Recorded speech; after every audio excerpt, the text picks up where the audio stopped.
हे पहा, हे आहे आमचे शेततळे। यावर्षी चांगला पाऊस झाल्यामुळे शेतामध्ये पाणी चांगले साठले आहे। या शेततळ्याच्या खाली विहीर आहे। यावर्षी शेततळे भरल्यामुळे विहिरीत नक्कीच साठवलेले पाणी राहणार आहे।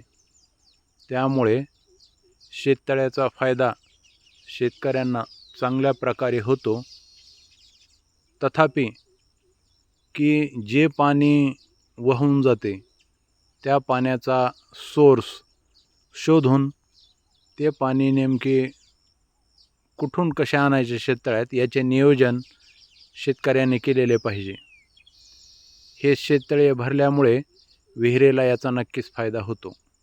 त्यामुळे प्रत्येक शेतकऱ्याने शेततळे घेणे गरजेचे व वेळेचा उपयोग आणि काळाची गरज आहे।